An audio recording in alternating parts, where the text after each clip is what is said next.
Hi YouTube, this is Joe Calton with Calton Cutlery, and visit me on the web, caltoncutlery.com. So today we're going to start kind of a mini series. I've been liking the series lately. Lets me put more information as a whole, but in little bitty bite-sized pieces at a time. You know, a lot of times I'll get to rambling and, you know, next thing I know a video is 30 minutes long.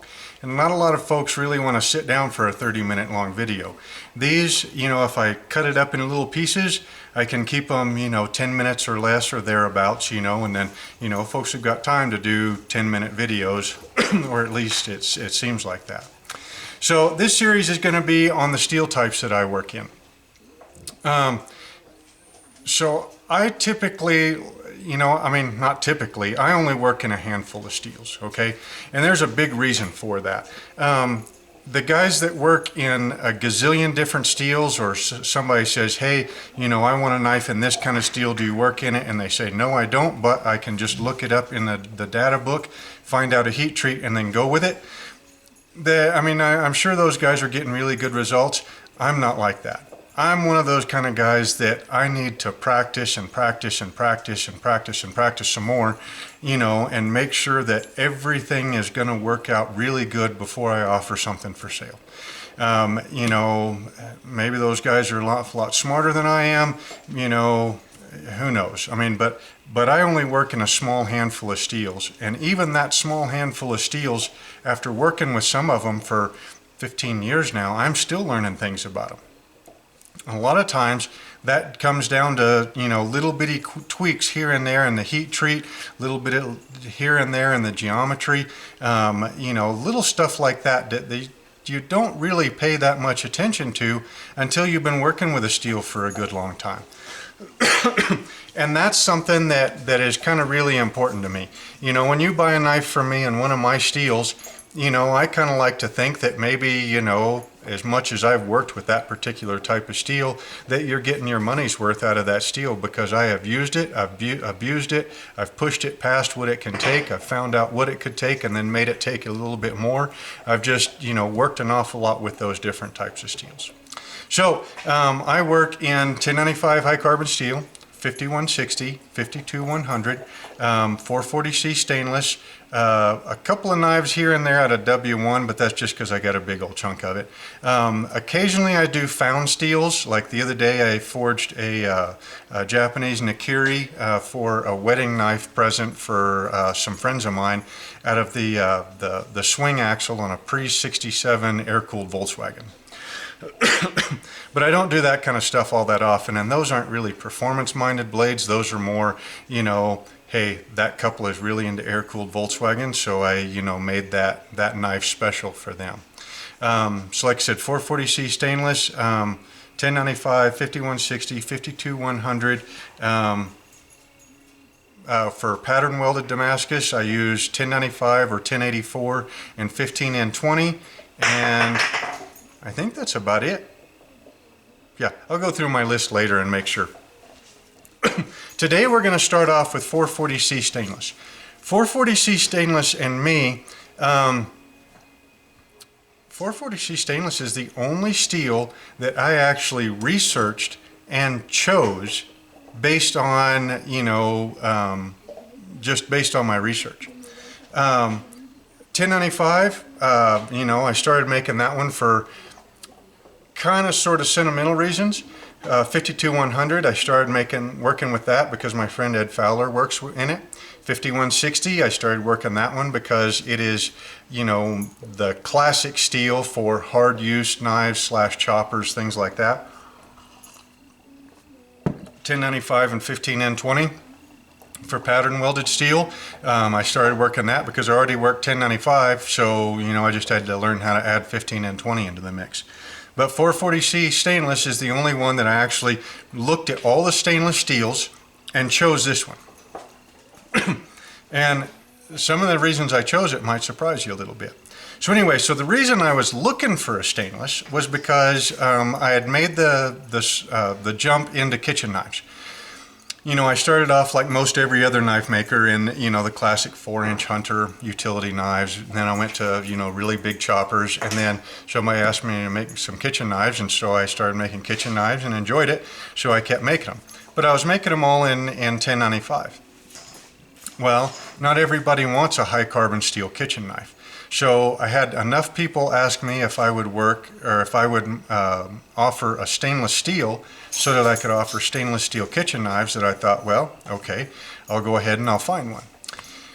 So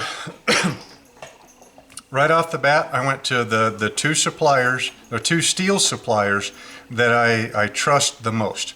One of them is Jantz. I don't know their website, knifemakingsupply, I think.com, and the other one's Admiral Steel. Suppliers, guys, is huge, okay? There are suppliers out there like Jantz and like Admiral that sell you the same steel over and over and over again, no matter what it costs them, okay? At one time, Jantz had been out of the size of 1095 that I'd been after for like months. It kept showing, you know, unavailable or out of stock, whatever. I could get it at Admiral, but I couldn't get it at Jantz. One day, I called Jantz up and I said, hey, are you guys going to get any more, you know, 1095 in this size in stock? And they're like, no, our supplier is backlogged, and that size we haven't been able to get for a while. And I said, well, can you get it from another supplier? And they said, no, we only get our 1095 from that supplier because we've had such good luck with it. Here's a company that believes in their supplier enough that they're willing to turn down sales so that they know that they're getting the good stuff to resell to us knife makers. The second I heard that, I was like, I will buy steel from you guys for as long as you guys are still doing that kind of stuff. That really impresses a guy like me, because I don't really want to have to change my heat treats every single time they get a new lot of steel in. And whether they get a lot of steel in from a good supplier, or they get a lot of steel in from a brand new supplier that's selling trash but's trying to undercut all the competition so that they can make a name for themselves. High quality suppliers, once you find them, you treat them good. You buy their stuff, and you buy as much of it as you can to support them. So Jantz, that's why I buy from Jantz. Admiral, I buy from Admiral because I can buy 440C stainless in sheets, okay? When I buy a sheet of steel, I'm pretty sure that this piece of steel right here is going to be the same as this piece of steel right here, okay? That is really handy. And it's really nice to be able to buy a sheet of steel and be good for a year. You know, so you don't have to, I mean, it costs more to ship it, but when you buy a big old sheet of steel like that, you know, it might last you a year, it might last you 2 years. And it's the same stuff over and over and over again.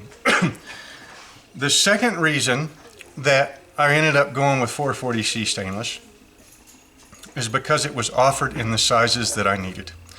That's big too, okay? So when I mean, like I said, at the time I was making an awful lot of kitchen knives out of stainless. I wasn't really into pocket knives at the time, but I was making an awful lot of kitchen knives, and that's what I was predominantly making out of the stainless. I don't typically make a whole lot of hunting knives out of stainless. I haven't gotten a whole lot of orders for them, and that's not really one of my things. I like high carbon steel for hunters, and so I don't really make a whole lot of hunters out of stainless. So I really wasn't after that sizes, or the thicker sizes. But what I was after was 1/16 of an inch thick. I make paring knives out of stainless steel. A lot of the other stainless steels, at least at the time that I was looking, like your S30Vs and your 154 CM and your, I don't think MagnaCut was around back when I was looking for that. But, you know, an awful lot of your other higher dollar stainless steels, they were offered an 1/8 inch. Who on earth is going to make a paring knife out of 1/8 inch thick stock, right? I mean, you'd spend all day grinding all that extra steel off to make a decent paring knife. These are 1/16 inch thick. My chef's knives are 3/32 of an inch thick. This is a 7-incher. This one I made for my wife a while back because she doesn't like a high carbon steel kitchen knife. So this one right here has got a hand sanded 600 grit finish on it. And I made it for her like 5 years ago, maybe 8 years ago. And it looks just like the day that I made it. I mean, the handle is seen a little bit of wear, but the blade itself, you know, it still looks perfect. And that's one of the things that stainless steel is good at. But I make those in 3/32 of an inch thick stock. Well, if I'm gonna make a chef's knife out of 3/32 inch stock, I want to buy 3/32 inch stock and make the chef's knife. If I was to make an 8-inch chef's knife out of 1/8 inch stock, it'd have to cost 4 times as much because I'd be standing at the grinder 4 times as long to get rid of all that excess steel. 440C stainless was the only one that was offered in thin stock like that, which made my choice really easy. Once I got to working with 440C stainless, I found I really, really enjoyed it. Here's some of the things that, no, let's show off some knives first in 440C stainless, and then I'll go over my little cheat sheet here. So you've already seen chef's knives. This is a 7-inch, but I make them in 8, even 9 if you need them, out of 3/32 inch stock. Little bitty paring knives out of 1/8 inch stock. Utilities. This one, or EDCs. This one right here is a Carter pattern necker pattern. This right here was the first finished knife that I made out of 440C stainless, and I carried this for about a year, just to test it out and see what it could do before I started offering it for sale to everybody. This knife, I want to say that I did like 3 or 4 antelope with this knife, probably 2 mule deer. I mean, we're talking dressing them out, you know, we're not talking working them up. Use a kitchen knife for that.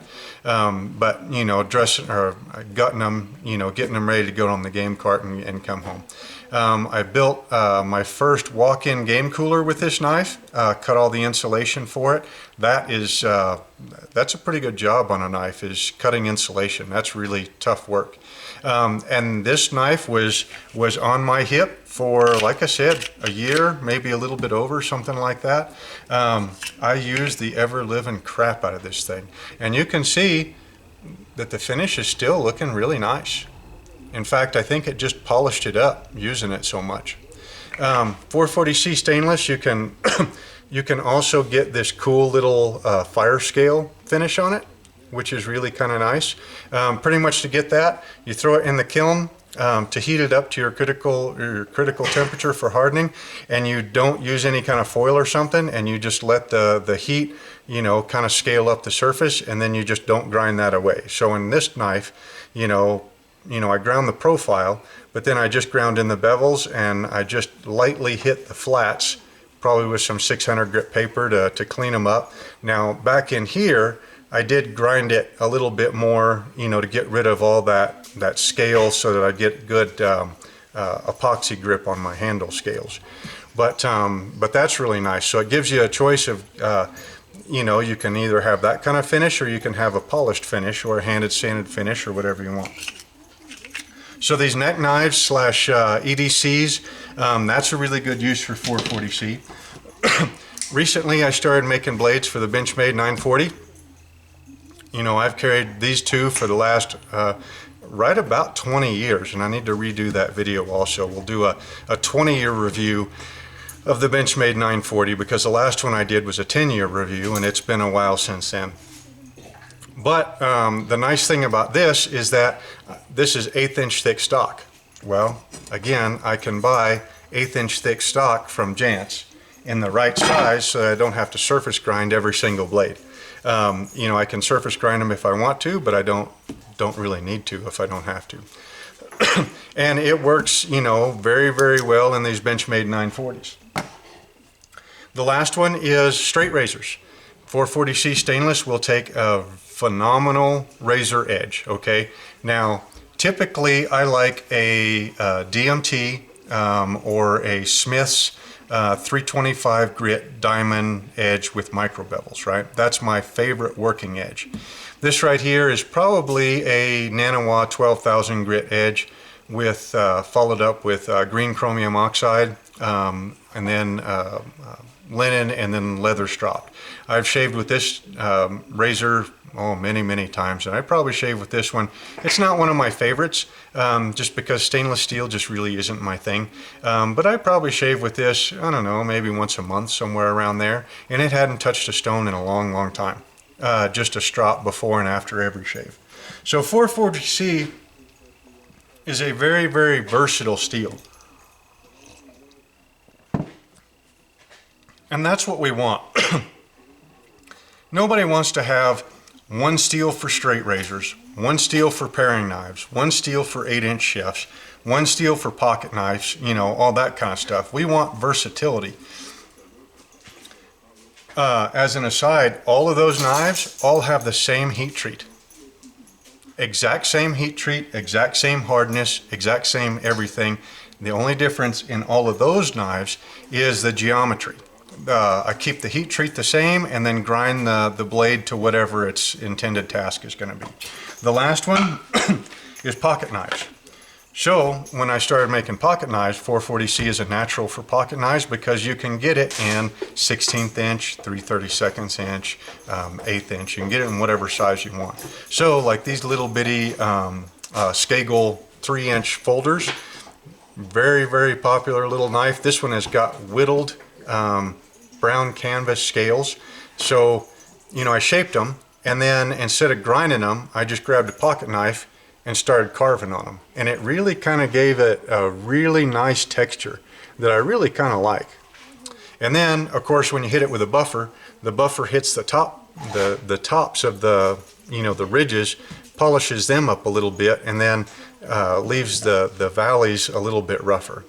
But this is at a 16th inch stainless, 440C stainless, the blade and the spring. So the spring is just tempered an awful lot softer than what the blade is. All right. So 440C again works really good as a pocket knife spring and as the blade. So it's a really nice, that's really handy so that you don't have to, you know, try to find two different steels that work well together in the same pocket knife for that. I'd also make liner locks out of 440C stainless. Where 440C stainless I don't think it's appropriate for is big, hard use type knives, okay? A hunter, yes, okay, like a 4-inch, classic 4-inch hunter, okay, as long as you're not selling it to the guy that's, you know, splitting elk pelvises with his pocket knife and a hatchet or, you know, a big rock, or trying to split down the vertebrae, you know, to split the elk in half to be able to pack it out on a horse or something like that. 440C, it's got a reasonable level of toughness. You know, I mean, you can do things like, you know, with your chef's knife, you know, put it flat on your garlic and hammer the flat of the blade if you want to. You can do, you know, your normal EDC type tasks and everything with it, as long as you're not prying on it too much, okay? And too much, you know, if that blade starts flexing, you probably ought to back out of it and then find another way to do whatever job that it is you're after to do. 440C has got a reasonable level of toughness, but it's not overly tough, okay? Not like 5160 where, you know, you can make a sword out of the thing and you can bend it any which way you want and never have to worry about breaking. Okay, 440C is much more of a thin slicing using type of knife and not a sharpened pry bar type of steel. Okay, so now we'll go over my notes so I know that we didn't miss anything. We went over why 440 stainless steel, because Jansen Admiral carry it. They're known and consistent suppliers, and they sell that steel in the sizes that I need. 440C is very, very stainless. I mean, it was one of the first stainless steels, I believe, that came out and was in, you know, long-term production for cutlery, and it is extremely stainless. You've really got to work hard to get it to discolor or stain and much less rust. So that's really good for it. It's got reasonable amount of strength. Edge retention. It has got a very good level of edge retention. It will cut, if you put it up in a straight up rope cutting contest, my 1095 will beat the 440C stainless. But it's not by much, and you would be hard pressed to be able to tell if you had two of these neckers, you know, one in 440C stainless and one in 1095, and you carried one for a week and you carried another one for the next week, and then you went back and forth, unless you were doing very repetitive cuts, you probably wouldn't be able to tell the difference, okay? And I'm talking like when I was building that walk-in meat cooler and I was cutting lots and lots of insulation, I was running the 1090 or the 440C stainless knife and an identical one in 1095. I could tell the difference there. The 440C stainless would lag a little bit behind the 1095, but it wasn't by much at all. So if you were doing straight up rope cutting, straight up insulation cutting, straight up anything where you were cutting clean materials on a surface that didn't have any nails or staples or concrete or rocks or anything like that in it, you might be able to tell the difference between 440C stainless and 1095.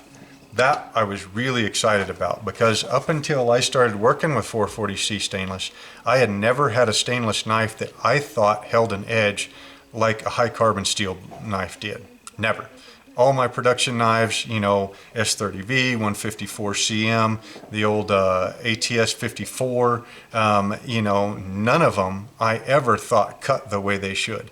Then I started playing with this 440C stainless, and now all of a sudden I found a stainless that would cut the way that I thought it would, and I was really, really pleased with that.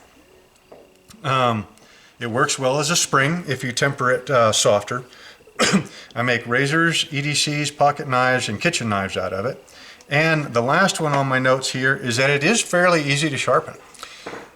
It's not as easy to sharpen as high carbon steel, okay? But it is fairly easy to sharpen. About the only time that you'll really notice that it's a little bit tougher to sharpen is on natural stones like Arkansas stones. Don't get me wrong, I love my Arkansas stones. I've got a pile of them, right? And if you keep them well maintained, you know, and you dress them pretty regularly on, you know, good sharp silicon carbide powder, then those Arkansas stones will cut the 440C stainless efficiently. If you have a worn out or a glazed over finish on your Arkansas stone, you're going to be there a while. You can sharpen it just on some rocks that you pick up off the ground, but you're not really going to do like any reshaping, just because it is a little bit more abrasion resistant as far as sharpening goes than a good high carbon steel like 1095 or 5160 or something like that. On diamond stones or silicon carbide stones or India stones, things like that, or man-made water stones like the Nortons or the Kings or the Nanawas, because I hone that on Nanawa stones and King stones. You know, all that kind of stuff will sharpen it up real easy. And the chromium oxide, you know, for the razor, straight razor paste, it'll cut it pretty good too. But slower cutting natural stones like arcs, they're a little bit slower to cut this 440C stainless than you know, than any of the other, you know, type of stones are. So again, 440C stainless is a great steel, absolutely great. It's offered in the sizes that I need from the suppliers that I trust. Would I choose it again? I don't know. I do know I know and love the amount of performance that I get out of it now. I haven't even looked at replacing it. I did actually buy a bar of MagnaCut the other day, and I did start playing with it. I've got some test blades here that I need to get back to grinding. These are like little bitty half-size blades for the Benchmade 940, so I can see what kind of edge retention I'm looking at with it. Honestly, I bought this steel 2 or 3 months ago. Did some test coupons out of it, made those, and then promptly got on something else and kind of forgot about it. So sooner or later I'll get back to that, but I don't believe that steel is offered in 1/16 or 3/32 inch thicknesses, which means that if I find a heat treat for this stuff that I like and I build a knife out of it and I carry it for 6 months or a year or so and I end up liking it, then probably it's gonna be more for these Benchmade 940 replacement blades. That's pretty much all I'm interested in that steel for. And that's if I end up liking it, which, like I said, there's a whole bunch of variables in that. This 440C stainless, like I said, excellent steel. So if you're looking for one of my knives in 440C and you want to know why I picked 440C and what I think about it, this is your video. So again, this is Joe Calton with Calton Cutlery. Visit me on the web, caltoncutlery.com. Hope you enjoyed the video, and we will see you next time.